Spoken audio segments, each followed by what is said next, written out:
Hey there, so today we have another review, and this is courtesy of one of the regulars, Ellipsis, so thank you so much for stopping by. This is a local Orlando brewery called Dead Lizard. This is Purple Stink IPA.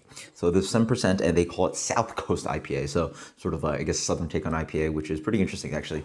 If you guys want to skip ahead in the review, please do, but this is a little bit of conversation, so like people talk about West Coast IPA, which is, I guess inspired by San Diego, some classic beers that are, dry, bitter, piney, and then East Coast IPA actually existed before New England IPA, so some of the prototypical or the important beers that existed back then would be something like Smutty Nose, Finest Kind IPA, Dogfish Head 60 Minute, which were sort of slightly maltier IPAs, different than the West Coast IPAs, and that Augie Carter talks about that being some inspirations for some of his beers.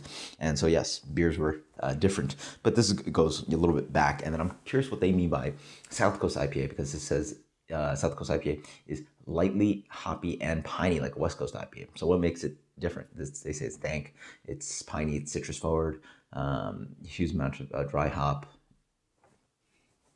I don't know. I read this as like a West Coast IPA. And also, if you're gonna make a quote unquote South Coast IPA, I'd assume you'd have to be inspired by certain beers that would have existed, and I would think like beers like High Life would probably be really important, maybe Terrapin.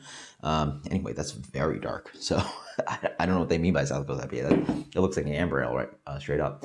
This beer comes out very dark, looking like an amber ale. Comes in light to medium amber color, beautiful clarity on that. Slightly dark, slightly off-white head on that.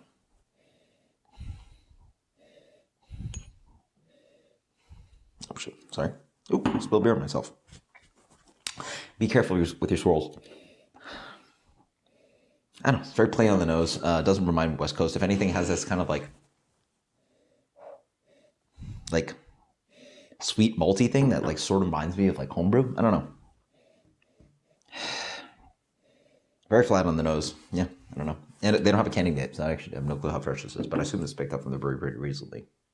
But on the nose, it does have hoppy notes, but like slight citrus, slight like floral tones. It has that bland kind of hoppiness you get from homebrews. Carb looks very suspect on those. Yeah, it tastes very, it popped with very suspect carb. And even when you picked up the can, it had a tightness to it. So like, carb on this is very suspect. I could see that when I'm pouring it out. It's like, looks very flabby and dead with a pour. Yeah. It's almost like a pour crowler fill. I'm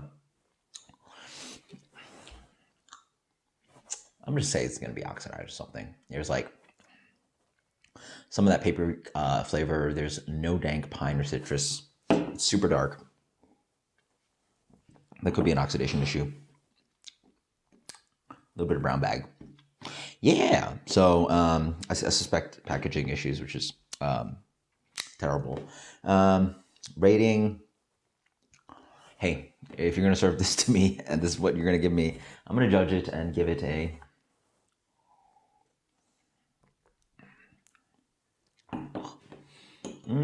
It's not complete. It's not fully devoid of like terrible all flavors. It's a very bland beer, and I think a lot of beer drinkers wouldn't even think about drinking this. But for me, it's just like really flat. It does not sell an IPA. This beer for me gets a... Would I even drink this? I guess if I had to. One of the biggest things is the carb. It's so flat. Like not only is it oxidized, but like it's just like they really need to bump up the carb on this one. I guess they canned it incorrectly. I don't know. This beer for me gets a...